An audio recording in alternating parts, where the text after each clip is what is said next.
Olá, queridos, tudo bem? Paz, bom estarmos aqui de volta outra vez. Agora vamos fazer uma revisão da nossa aula Antigo Testamento 1. Nós queremos lembrar, a nossa ideia base, é que por detrás e por baixo da Bíblia, acima e além da Bíblia, está o Deus da Bíblia. Então nós vamos estar nessa linha, nesse propósito, aprendendo mais da Palavra de Deus. Então, vou estar com vocês, eu, Valdemir Agostinho, estarei com vocês como orientador teológico e como professor da Esteleb, também como pastor. Estamos aqui juntos, somando forças para fazer o melhor para o nosso Deus. Então, quero começar a partir de já falando sobre o Antigo Testamento e os lugares principais, os 12 principais lugares em torno dos quais gira a história do Antigo Testamento. E são eles, vou falar aqui rapidinho, porque são muitos, só para você não perder a sequência. Então são eles: o Éden, Monte Ararat, Babel, Éden lá, o Jardim do Éden, Monte Ararat, onde ficou a Arca de Noé, onde ela descansou. Babel, lembra a Torre de Babel e a confusão das línguas. O dos caldeus, lembra de onde saiu Abraão, ainda com o nome de Abrão. Destino para Canaã. Egito, depois de Canaã passa para o Egito, com a história de José lá do Egito sendo governador. Sinai, a descida de Deus para o primeiro contato com o homem, a primeira descida da Trindade. O deserto, onde Deus prepara o povo, e modifica as suas mentalidades. Canaã, que é o destino de volta agora, Canaã é um destino de chegada. Depois houve o problema das misturas, das aproximações indevidas, das alianças indesejáveis, e aí no 10º lugar a gente vê a Síria levando Israel ao cativeiro. Depois nós temos a Babilônia, também leva Judá, nós vamos estar falando sobre isso lá na frente. Depois Canaã, Palestina, a volta dos exilados, e aí nós temos uma ideia de que a construção da história da Bíblia em torno desses lugares que nós falamos, ela, por certo, terá uma história, uma ordem cronológica e uma boa compreensão dos fatos. Agora, quem escreveu Gênesis? A gente percebe que Gênesis foi escrito, a posição bastante antiga de hebreus e cristãos é de que Moisés escreveu o Gênesis, isso inspirado pelo Espírito Santo, escreveu o Gênesis com perfeição, com riqueza de detalhes. O livramento, os livramentos, as tentativas e as conquistas registradas de Gênesis demonstra a ação divina. E uma coisa interessante no livro de Gênesis é que o livro termina 300 anos antes do nascimento de Moisés. Então, Moisés só poderia ter recebido as informações mediante revelação direta de Deus, revelação divina, ou por via de registros históricos que talvez alguém tivesse acesso e tivesse passado para ele, que tinham talvez, quem sabe, transmitido pelos seus antepassados. Então, Amós 3,7 dá essa conotação diferenciada. Uma coisa também que a gente vai voltar aqui rapidinho, só para ter uma ideia, já dando continuidade, é que Moisés, ele foi uma pessoa inspirada por Deus, de fato, para gerar situações de entendimento que foram além do que a gente pode imaginar. Ele trouxe riqueza de detalhes para o mundo que até então não tinha a menor noção, e até hoje não tem. As informações deixadas em Gênesis na verdade, o norte, que faz com que nós possamos trilhar a melhor das compreensões. Então, partindo da ideia desse ponto, a gente observa que a primeira civilização que ela acontece, e é muito antes do que alguém pode imaginar, a Bíblia registra isso, que a civilização anterior ao dilúvio, ela chamava de civilização antediluviana, e ela ficou lá no dilúvio, parou ali, terminou ali. E ela foi iniciada por Caim. Terminou em destruição, infelizmente. a Bíblia ensina que os arqueólogos confirmam, a Bíblia ensina, os arqueólogos confirmam, que os homens que viveram antes do dilúvio, chamado diluviano, né?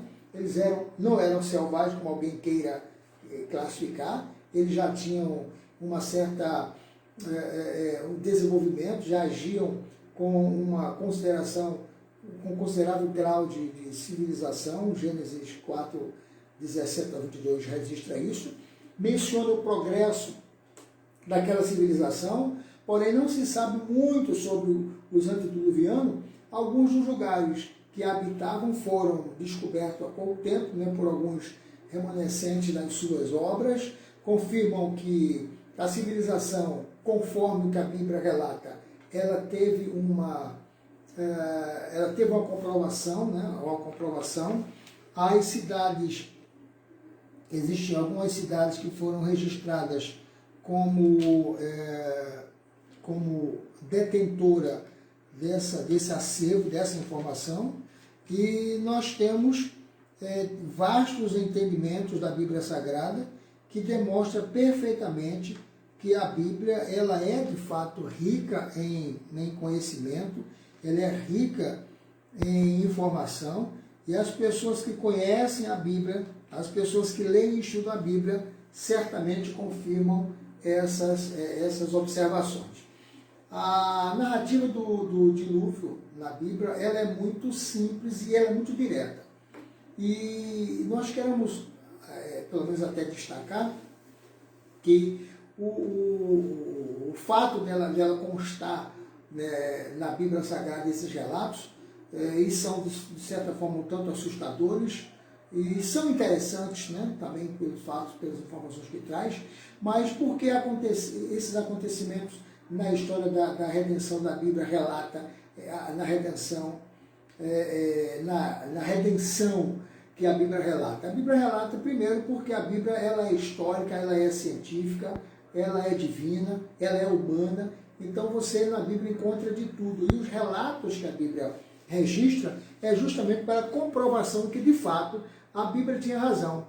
O mal tinha crescido na época, né? E tinha crescido de forma assim assustadora, ameaçava destruir tudo que havia de bom que Deus havia feito, e para isso veio o freio do dilúvio. Então só restava na época um homem justo que era Noé, e esse consegue se salvar com a sua família. Então Deus manda o dilúvio para restaurar o bem da terra. E de certa forma, pelo ocorrido, ele aparece como um ato de punição para a humanidade, né, que estava desviada dos propósitos divinos. O livro de Êxodo, por exemplo, né, nos traz alguns pontos interessantes. Ele também apresenta Jesus como Cordeiro Pascual, porque foca a primeira Páscoa, né, que acontece lá na saída do Egito, a gente já sabe sobre isso. A relação entre Gênesis e Êxodo ela é muito interessante, ela é muito semelhante, porque existe uma coisa assim que liga muito o Antigo e o Novo Testamento. Em Gênesis, por exemplo, ele narra o fracasso do homem em todas as provas, em todas as condições. Já Êxodo é a epopeia emocionante de Deus vindo em socorro ao homem. Nele nós encontramos a obra redentora de um Deus soberano, magnífico, que não esquece do homem. Em Êxodo é o preeminente livro de redação do Antigo Testamento. Essa redenção do Antigo Testamento ela começa em trevas, tristeza, porém termina em glória, e isso é fascinante. Algumas coisas também para você relembrar, nós temos aí, por exemplo, o grande herói que foi Moisés. Atento, o grande herói que foi Moisés. O livro ele apresenta a história de Moisés, que foi o grande herói de Deus, né?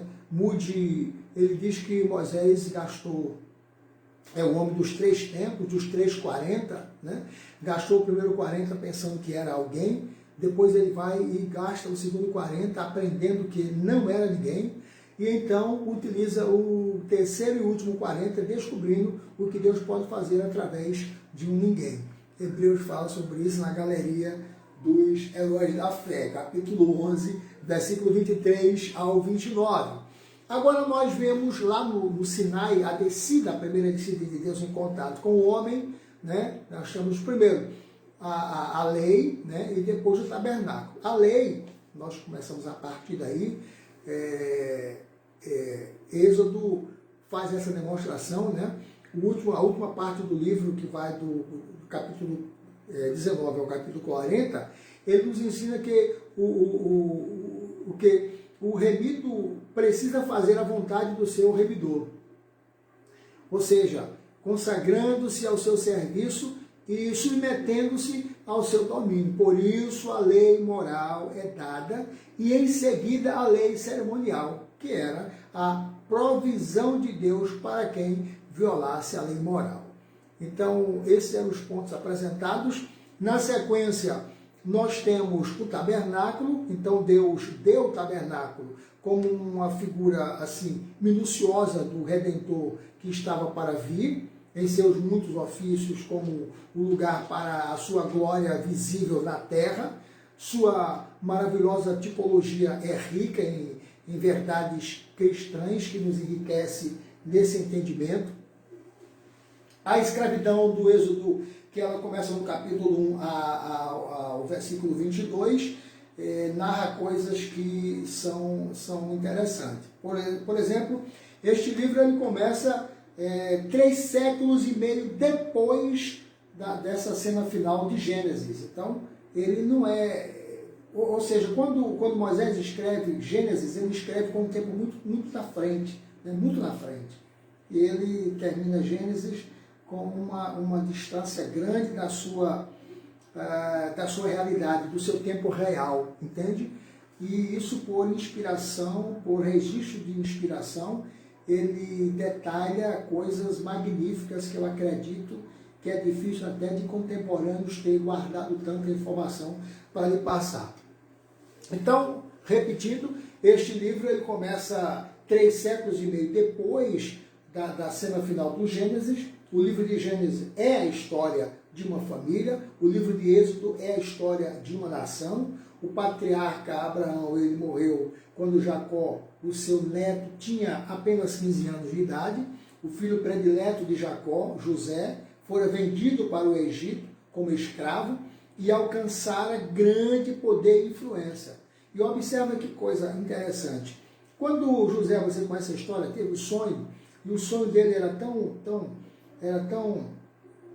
extravagante para a época, que o próprio pai o ignorou, né? O criticou de certa forma suave. Os irmãos ficaram enciumados, mas José se manteve com o sonho, né? E teve a plena convicção do que de fato estava, né, para acontecer.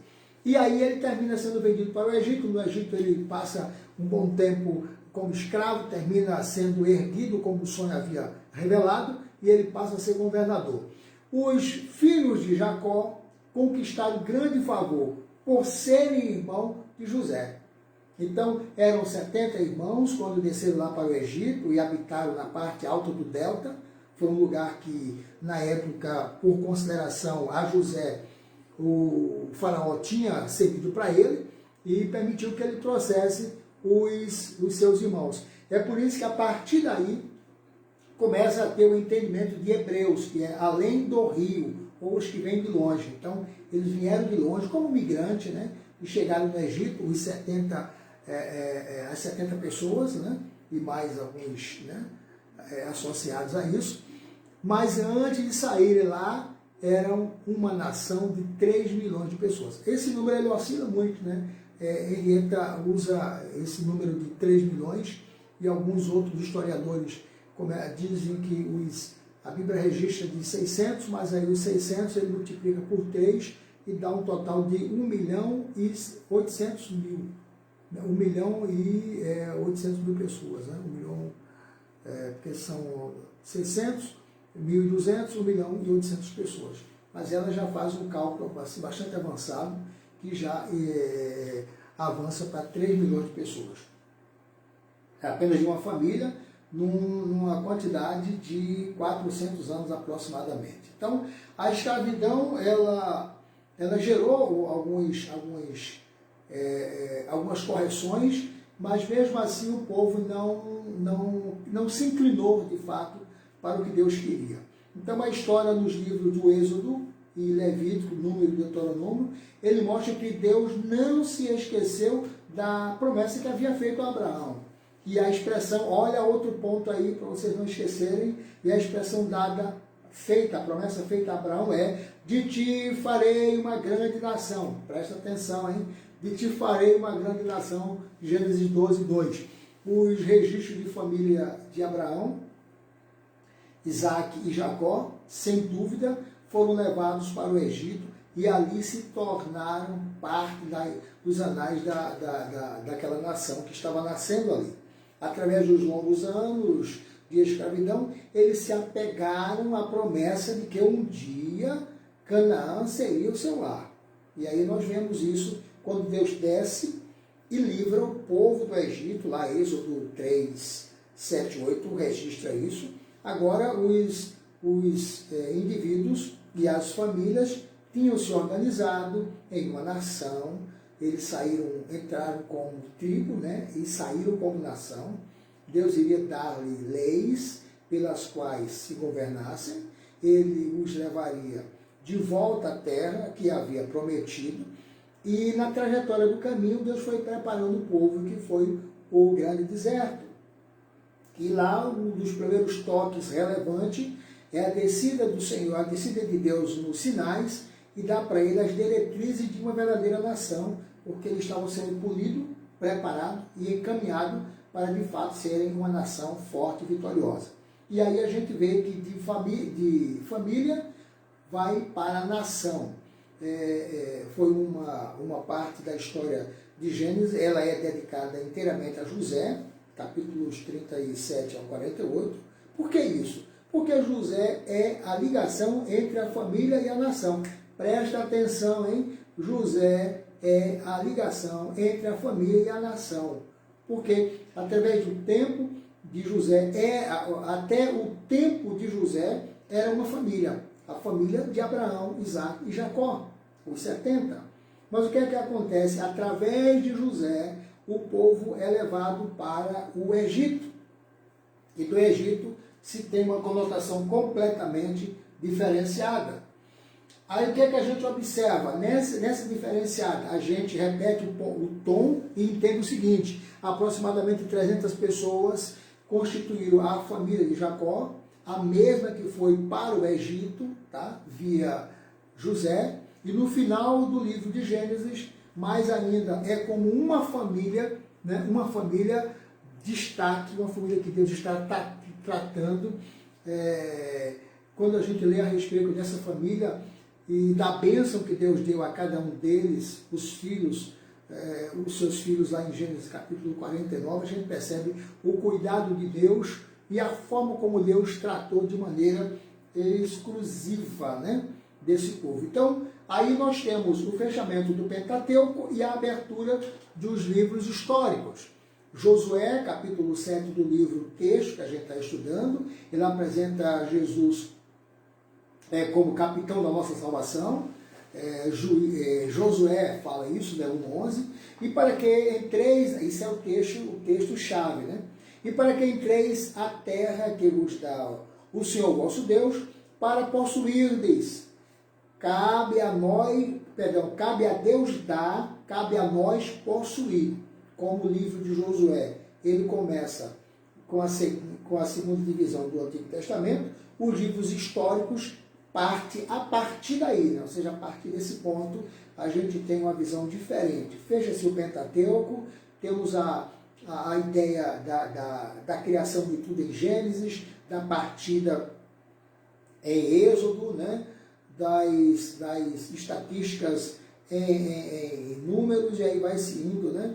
Das cerimônias em Levítico, né? Da repetição da lei em Deuteronômio. Isso traz uma visão extraordinária do cuidado de Deus nesses mínimos detalhes. Então, os livros históricos, ele traz esse registro crescente desta ação divina sobre o povo escolhido. Nenhum livro inspira mais coragem, dá mais coragem, né? Inspira, na verdade, né? Com coragem, com sabedoria aos soldados da cruz, que é o livro de Josué. ele é repleto de verdades espirituais e, com certeza, ele muda completamente a história de quem precisa entender como Deus age com o seu povo. Moisés, ele fez uma antecipação interessante, fez uma antecipação da seguinte forma: Moisés, ele atravessou o Mar Vermelho, libertou Israel da escravidão, deu uma visão de fé e falou de uma herança especial. Josué, ele completa o que Moisés começou. A nação que Moisés conduziu para fora do Egito, Josué a conduziu para dentro de Canaã. Eles se completam nesse ponto. O livro divide-se em duas partes. Primeira, a conquista da terra prometida, que é do capítulo 1 ao capítulo 12, e segunda parte, a ocupação da terra prometida, capítulo 13 ao 24. Então, ele acentua perfeitamente a ação de Deus, né, cumprindo a sua promessa. Então, a mobilização do exército de Josué é registrada de forma incessante nos capítulos 1 e 2. O livro ele encontra os filhos de Israel no limiar de Canaã, perto do rio Jordão. Josué é agora o líder, Moisés é morto, Josué está com a cabeça curvada e o coração solitário, porque o seu sábio, conselheiro e amigo particular havia partido. E ele agora precisava de ser motivado para fazer valer, para continuar o que havia iniciado por Moisés. Então, o que é que Deus faz? Deus encoraja Josué. Então, no capítulo 1, versículo 2 e versículo 21, a expressão lá. Então, sob orientação, então sobre essas orientações ele segue, o ponto em que a gente terminou, deixa eu ver aqui, rapidinho aqui, só para a gente ajustar. Nesse ponto aí ele é orientado a continuar, orienta o povo, conversa com os oficiais, né? Tem uma reunião com os oficiais, na sequência tem uma reunião com o povo, com o povo que estava sob o seu comando, e aí o que é que acontece? Eles mandam que os espias vá adiante, veja como está Jericó, para a partir daí eles se posicionar de forma estratégica para poder conquistar aquela cidade. Então, Deus encoraja Josué, e nesse encorajamento o que é que faz? Então, sob a orientação, ele mandou os espias lá visitar Jericó. Lá eles entram numa situação complicada, eles terminam sendo mal vistos, eles levantam suspeita, e agora os soldados de Jericó, o exército de Jericó está caçando para matá-lo, de forma para exterminar, para frustrar o plano divino, e aí que entra Raabe. Então, sob a orientação, Raabe atuou de forma assim, plena, conversou com eles, acolheu, escondeu, né? E fez uma promessa e pediu que ele, quando entrasse na cidade, quando acabasse com os habitantes, poupasse ela e a família dela. Porque quando Josué mandou os espias, queria saber quais eram os pontos fracos e fortes de Jericó. E ela prontamente falou: olha, o povo aqui está apavorado com os israelitas, porque os israelitas, né, pelo fato de terem já um histórico de vitórias vencidas, até porque na época as vitórias eram associadas aos seus deuses, então quando eles ganhavam, a vitória era atribuída ao seu Deus. E o Deus dos hebreus era histórico. Então ela faz essa promessa, pede que salve a família, a sua vida, e nesse ponto o que é que acontece? Sob a orientação, Raabe atou um cordão de escarlate, um cordão vermelho na janela da casa. A casa de Raabe ficava em cima dos muros, né? Lembra que eu falei, né? Os muros 2 metros de um, 4 do outro e tal, altura de 10 metros. Então lá em cima ficava a casa de Raabe. e ela amarra um cordão de escarlate, que lembra a ação de resgate lá no Êxodo, né? E também aponta para frente, para a cruz, que o sangue de Cristo, o vermelho, faz essa conotação. E o que é que acontece?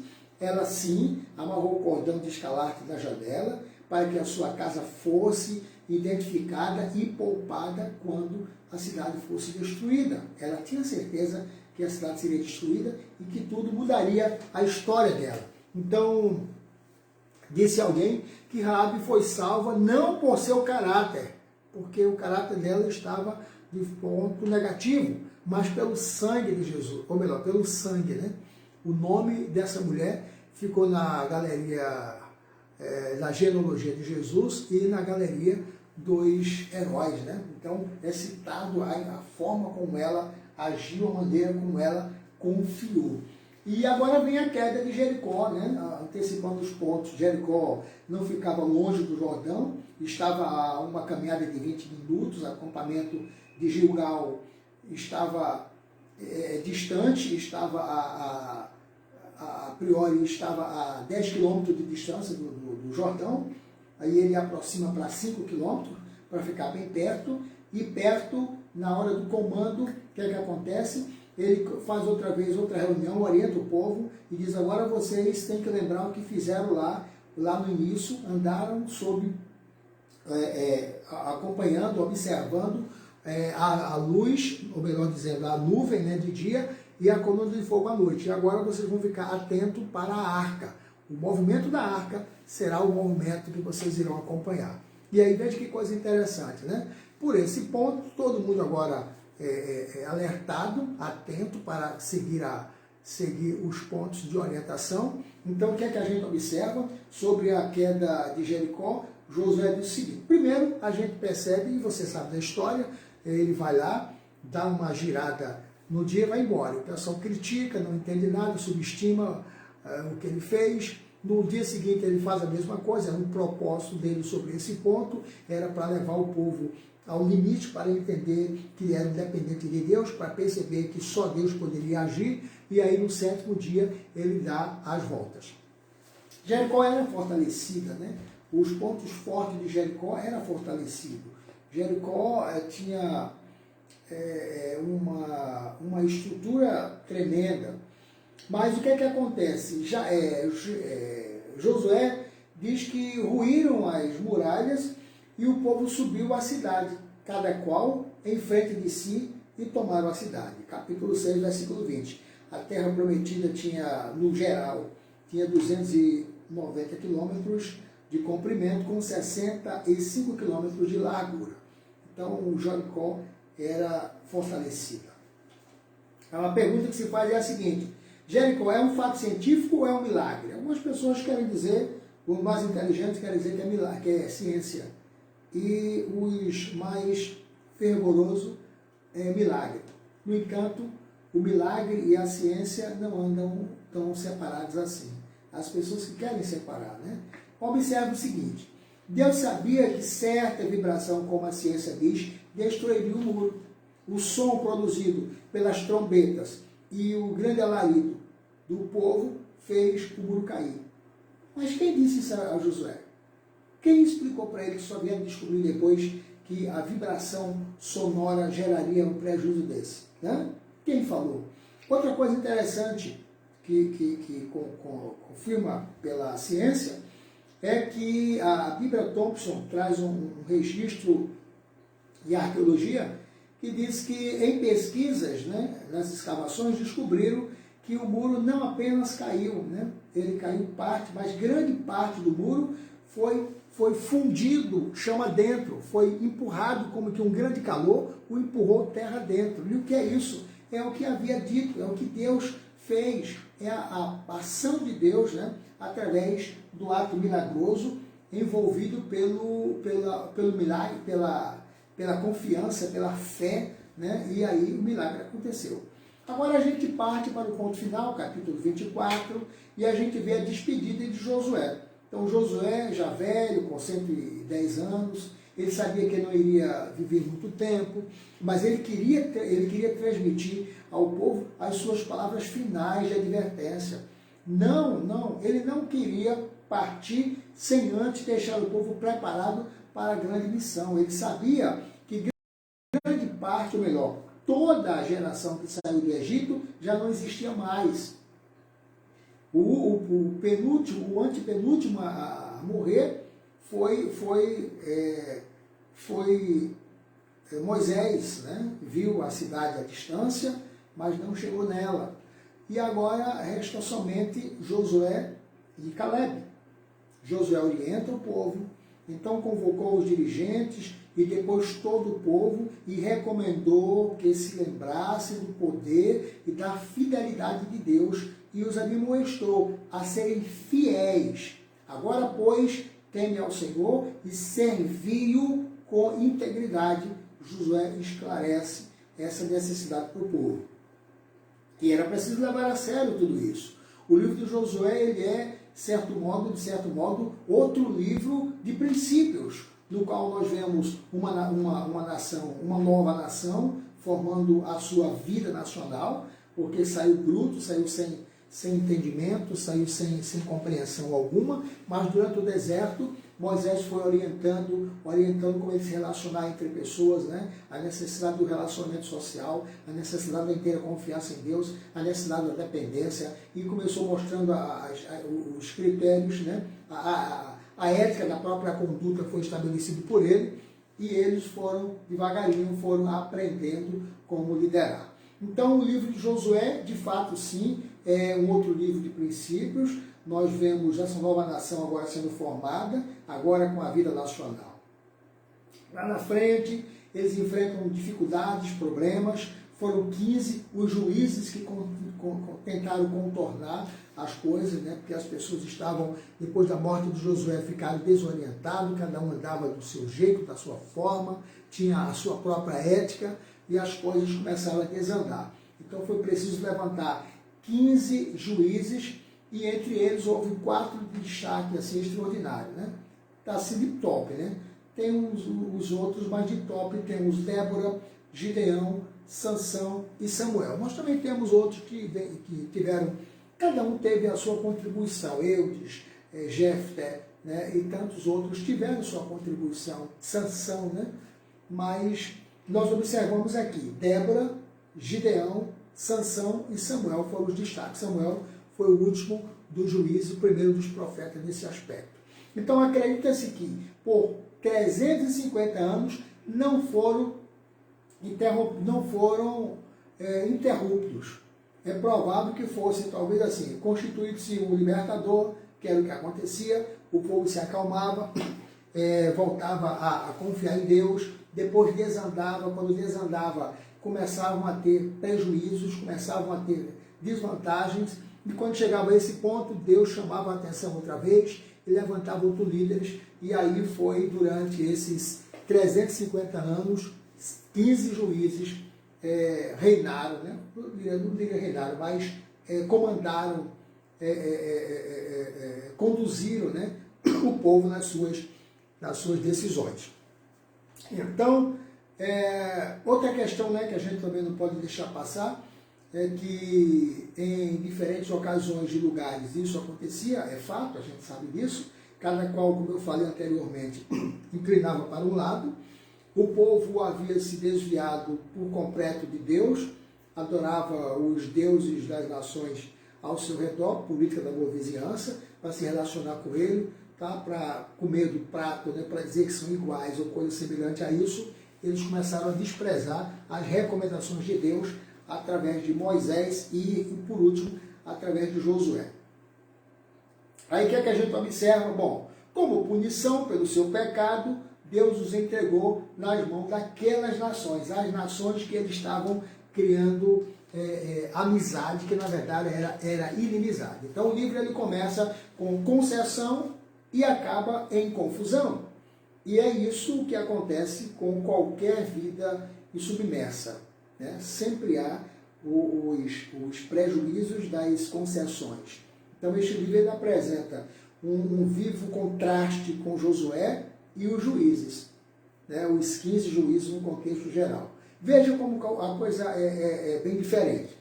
Na época de Josué havia alegria, nos juízes era soluço. Com Josué, visão celestial, na época dos juízes, era interesses terrenos. Com Josué, vitória, nos juízes, derrota. Com Josué, progresso, nos juízes, declínio. Com Josué, fé, com juízes, incredulidade. Com Josué, liberdade, com juízes, escravidão. Então, eles estavam fora de comando, fora de controle, né? E era preciso, vez ou outra, Deus levantar homens para fazer a diferença. Agora, partindo para o livro de Samuel, capítulo 9, só para revisar, como falamos, já estamos revisando a aula, capítulo 9 do livro texto. Então a gente começa com o 1 Samuel, ele apresenta Jesus Cristo, nosso rei. Nós vamos agora entrar no estudo dos livros, do livro dos reis, que inclui-se de modo assim bem especial os 6 seguintes livros, que são 1 Samuel, ele fala sobre a escolha de um homem, que esse homem é Saul. 2 Samuel foca a escolha de Deus e apresenta Davi. 1 Reis fala sobre Salomão e Israel. O 2 Reis foca os reis de Israel.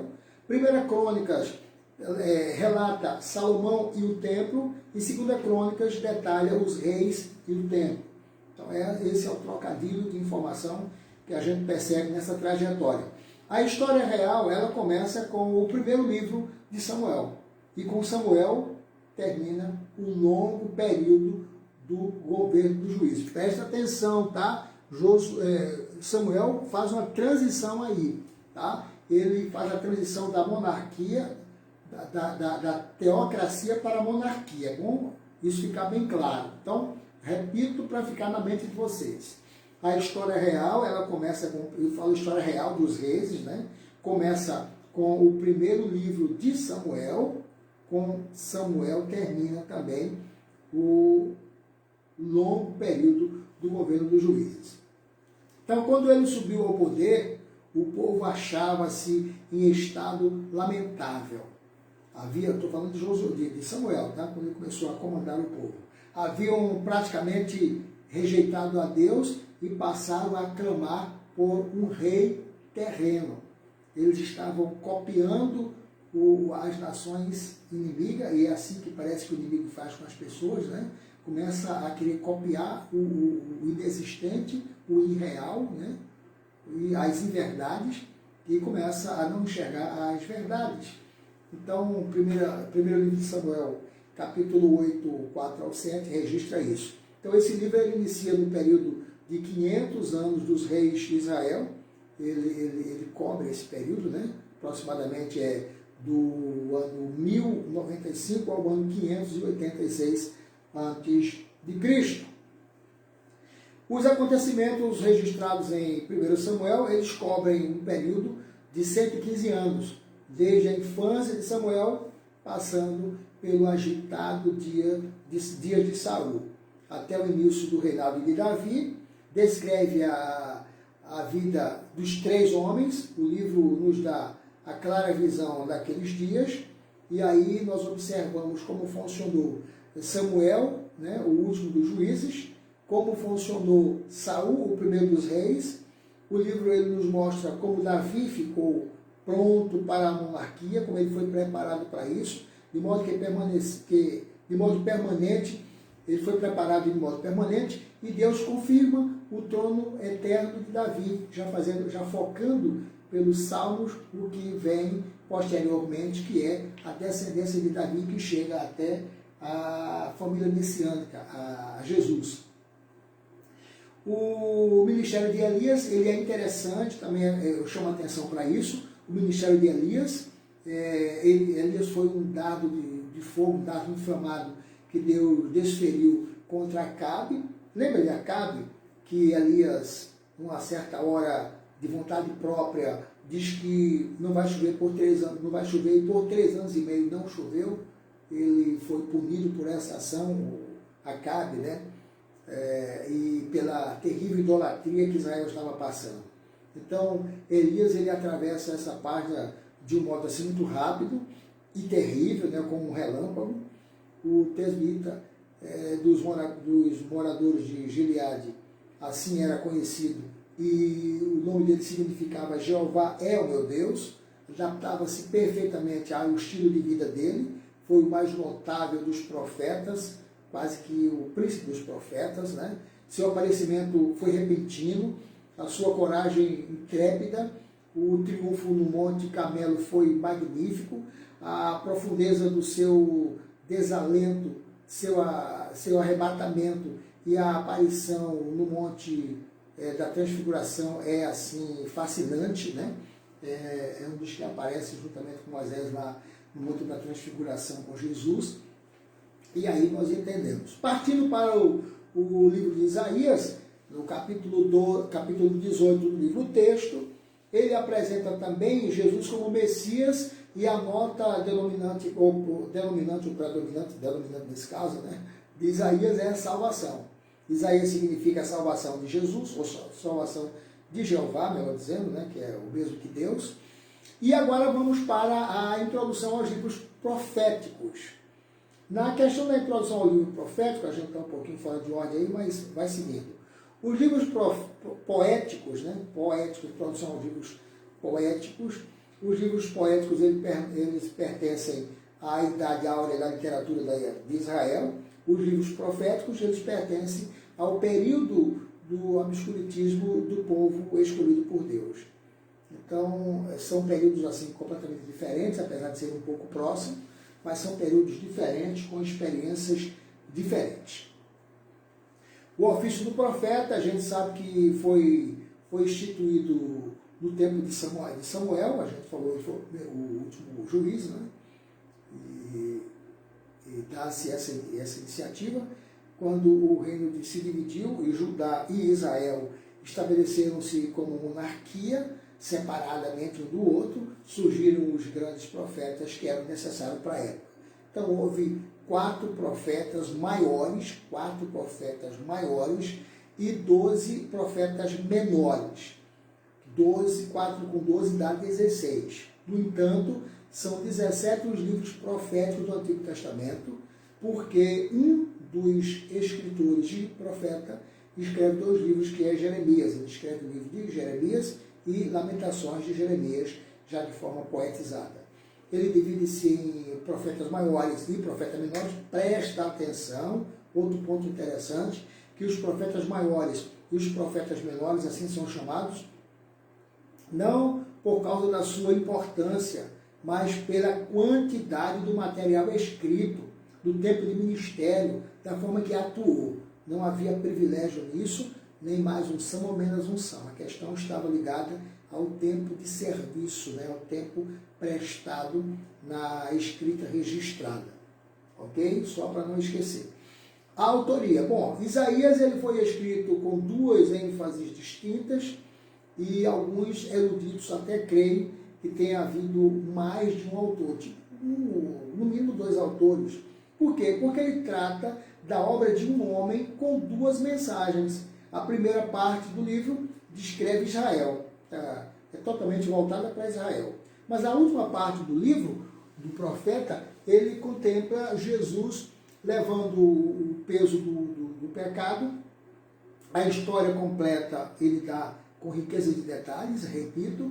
Depois contempla o Cristo exaltado e proclama a sua visão desde os detalhes, né? E é o mesmo profeta que escreve essa grande obra com 2 volumes, né? É o mesmo profeta o tempo todo. Ele adapta apenas a linguagem ao tema de que ele está tratando. Então, a linguagem usada para o povo de Israel é diferente da linguagem usada para descrever a pessoa de Cristo. Uma coisa interessante que chama a atenção é que ele está aí há quase 700 anos do nascimento de Jesus, mas quando você lê a profecia de Isaías, você vê Isaías depois da cruz. Interessante, né? Ele está há quase 700 anos antes da cruz, mas a profecia dele, ele conjuga o verbo no tempo passado, ou seja, ele está depois da cruz. Isso é fascinante você dar essa olhadinha. Isaías 53, veja como diz: descreve o sofrimento do nosso Redentor, Certamente ele tomou sobre si as nossas enfermidades e as nossas dores levou sobre si. Capítulo 4. Todos nós estávamos desgarrados como ovelhas, sem pasto, né? Sem lugar para ficar. E o Senhor fez cair sobre ele a iniquidade de nós todos, versículo 6. E ele foi o substituto do pecador. A aceitação pessoal desse grande fato nos torna filhos de Deus. Ele foi ferido, moído, transpassado, não pelos pecados dele, mas pelos nossos pecados. Ele levou em seu próprio corpo os pecados do mundo inteiro. Isaías diz que ele levou, não diz que ele levará, nem que ele estava levando. Isaías vê na sua profecia, tempo depois até da própria crucificação. Jeremias, já no entanto, né, outra sumidade interessante. Jeremias usa muitos símbolos dados a ele por Jeová, por Deus, a fim de ensinar ao povo de forma diferente, de um estilo diferente. Em certa ocasião ele usou um cinto apodrecido, em outra colocou um jugo no próprio pescoço, como um boi, quebrou uma botija na presença dos anciãos, comprou um campo e enterrou a escritura. A interpretação ela é dada ao texto e chama atenção porque prende nos seus detalhes. Era a forma dele falar. Ele não só comunicava com as palavras, mas com os seus símbolos, com a sua atitude, ele fazia essa diferença. Sem esquecer também que Jeremias ele escreveu um magnífico livro acróstico, alfabético, né? Que é Lamentações de Jeremias. Só para você ter uma ideia, a estrutura do livro é totalmente poético e o conteúdo é profético. Vou dar um pontozinho aqui, por exemplo. Ó, ele é alfabético porque as letras do alfabeto são 22 letras. E se você pegar o livro de Lamentações de Jeremias, ele tem 5 capítulos. O capítulo 1, o capítulo 2, ele tem 22 versículos, porque é acróstico, né? Um versículo para cada letra. O 2, o 3, o 1 e o 2. O 3 ele tem 66 versículos. Se você dividir por 3, você vai ter um bloco de 3 versos para cada salmo, né? Para cada letra. E você percebe que ele de todos, é o livro mais poético. A estrutura toda é poética, mas como conta aí, o que conta é o conteúdo. Então é por isso que no conteúdo ele aparece como profético. Se liga aí, tá? Não esquece. Então, o livro de Lamentações tem a estrutura poética e o conteúdo profético, se por acaso um dia alguém te perguntar. Isaías 53 já escreve o sofrimento. Já voltei? Estou voltando para o final? Não pode, pera lá. Certo. Agora a gente parte para Daniel, capítulo 21 do nosso livro. Então ele apresenta Jesus, a pedra que esmiuça a penha, lembra daquela frase? Então o jovem, sem nenhum defeito, de boa aparência, instruído em toda a sabedoria e ciência, e versados no conhecimento e muito competente, eles são os homens que fazem a diferença lá no meio dos poderosos. São eles alguns dos homens de que este livro ele vai tratar. E a gente já conhece, né? E vez ou outro aparecem outros, né, que se associam a isso. Então o que é que a gente vê? Eles eram versados na sabedoria de Deus, em oposição à sabedoria dos homens, entendidos na revelação de Deus, que desvenda os mistérios da ciência humana, eles estavam acima, possuía a capacidade que Deus dá para viverem a vida vitoriosa, independente das circunstâncias. Então esses eram homens de fato preparados. O principal desses jovens, é que eles eram o principal desses jovens de linhagem nobre, de linhagem assim, tinha uma conotação real, né, da nobreza. O que se destacava entre eles é o incomparável Daniel, que Deus usava na palavra, e Deus usou para que ele mantesse o seu coração puro, né? e o corpo deles também, né? O capítulo 1 e 8 fala sobre isso, capítulo versículo 8. Daniel, ele pertencia a uma família de posição elevada, da nobreza, a gente já citou isso. Com apenas 16 anos ele foi levado prisioneiro para a Babilônia, isso na primeira invasão de Nabucodonosor, e 8 anos mais tarde, Ezequiel ele foi levado cativo durante a segunda invasão. Daniel, com 90 anos agora, viu a queda do reino da Babilônia, o Império Medo-Persa. Ele ocupou posições elevadas sobre o reinado de Nabucodonosor, Belsazar, Dário e Ciro. Então, ele já com 90 anos, para quem chegou com vocês, se liga aí, tá? Foi um dos homens que teve grande parte da sua vida, né? Precisamente 69 anos, vivendo na residência dos governadores, né? Sob o comando, o domínio do Nabucodonosor. Esse mesmo Nabucodonosor, Dário e Ciro também foram usados por Deus para viabilizar privilégios para os judeus. Quando Deus quer, ele vai e faz, né? Daniel, ele passou a vida na deslumbrante Babilônia, hoje seria tipo a Hollywood, ou talvez Dubai, né? Isso naquele tempo. Viveu por 69 anos uma vida irrepreensível, numa corte, apesar de corrupta, tendo algumas coisas ao seu favor. Ezequiel refere-se a ele como modelo de retidão, Ezequiel cita isso, né? Inclusive ele faz citação lá de Ezequiel, de Daniel, Jó e Noé. Embora Daniel fosse um dos exilados, ele chegou ao cargo de primeiro-ministro mesmo sendo exilado. Deus o honrou dessa forma. Isso lá na Babilônia. O lindo é que ele sempre foi fiel a Deus. E este livro ele revela o poder de Deus e a sua soberania. O poder de Deus é contrastado com o poder do mundo. É impossível você comparar e se confundir. Ele contrasta perfeitamente, completamente o contrário do que pensa o mundo, e Deus age de forma extraordinária e fez isso através da vida de Daniel. Agora trazendo para Obadias, atenção, tá? Obadias, aí está Obadias, Jonas e Miqueias, mas eu vou focar apenas Obadias. Jesus, o nosso Salvador, nossa ressurreição e vida. Os pontos apresentados aí, também como testemunha contra as nações rebeldes. Então você tem aí tipo assim, Obadias, nosso Salvador, Jonas, nossa ressurreição e vida, e Miqueias, testemunho contra as nações rebeldes. Esse é o tema dos livros conjugados.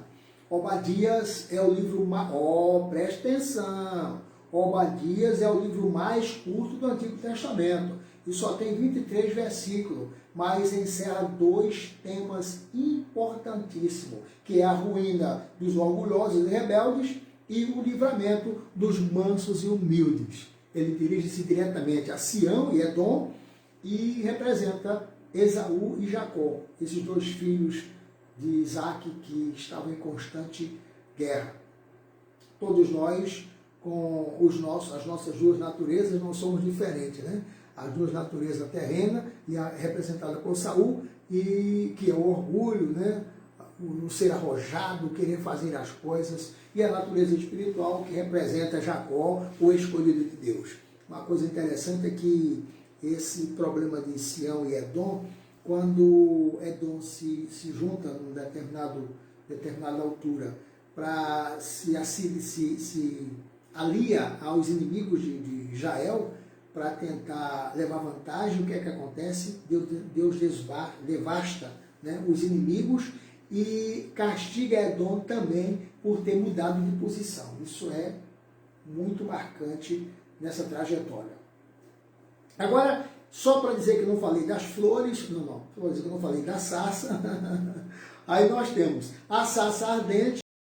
Ela foi uma confirmação divina da chamada de Moisés, a gente sabe disso no final do segundo 40, do segundo 40, né? Primeiro 40 ele aprende no Egito, a teoria, segundo 40 ele aprende na terra de Midian, com Jetro e sua nova família, ele aprende a prática.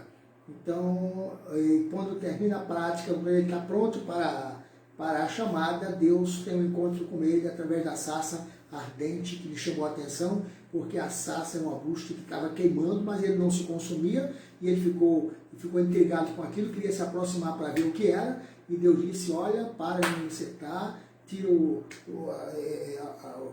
calçado, e esse lugar que você está pisando é terra santa. Desse primeiro impacto dele, gera ele o nascimento, de fato, da missão para a qual ele já havia nascido. E a partir daí ele volta para o Egito e começa aquela trajetória de libertação. Então, em resposta ao clamor do povo escravo lá no Egito, e o tempo da promessa, ou melhor, o tempo de Deus, né, para realizar a promessa dada, feita a Abraão, 400 anos mais ou menos, né, ele acontece aí. Então foram 430 anos arredondados de sofrimento, mas Deus libertou e puniu os seus algozes. No Velho Testamento, nós também aprendemos que as batalhas, eu até citei um pouco antes, e é bom você ficar atento, que no Velho Testamento as batalhas vencidas, elas eram associadas aos deuses das nações. Ou seja, cada nação tinha o seu Deus e cada batalha era atribuída ao seu Deus. Então, o povo antigo em batalha eram como representantes dos seus deuses. As nações em guerra, quando ganhavam ou perdiam, eram os seus deuses quem levavam a fama, de bom, de forte ou de fraco. 3 dos gêneros da poesia, engraçado, né? A poesia são 5 gêneros. A poesia tem épico, dramático, didático, satírico e lírico. Estou falando fora da ordem, tá? Dramático, didático, satírico. Opa, deixa eu repetir aqui, tá? Para não sair épico. Eu vou seguir a sequência que está aí, acrescentando os 2 no final. Épico, aí vem dramático, lírico, didático, satírico e... Puxa, perdi? Não é possível. Vamos voltar de novo. Volta de novo. Dramático, lírico e didático são os que se identificam com a Bíblia Sagrada. E fora dele fica o satírico e o épico. Então, satírico, épico, mas esses 3 formam os 5 gêneros. Dos 5 gêneros, 3 dos gêneros da poesia se identificam com 3 dos livros poéticos que nós conhecemos, ok? Então, você sabe quais são? Você tem ideia? Então, vamos lá. Dramático, lírico e didático. Então, Jó, ele traz uma ideia do drama e ação, que é o dramático. Salmo, o sentimento do poeta, que é o lírico. E Provérbios, que é o didático, que é a importância do ensino religioso, que era dado em cima dessa didática aí, importantíssima. Não falei nada, hein? A questão número 13, ela foi aí em branco, não tem nada. Eu quero que essa questão 13 te leve a responder a parte, né, com destaque, algo que você julga ser relevante na disciplina em que você aprendeu. Mas pode usar poucas palavras, não tem problema não. Use uma frase, um texto pequeno, algo que se identifique apenas com a verdade de entendimento a respeito dessa disciplina. Ok, queridos? Eu espero que não tenha se cansado, foi bom estar com vocês, né? Acima de tudo, não esqueça, boa prova para todo mundo, ouça, leia o material, releia, ouça outra vez, mas, por favor, faça o melhor. Deus abençoe, foi bom estar com vocês, até a próxima, se Deus quiser.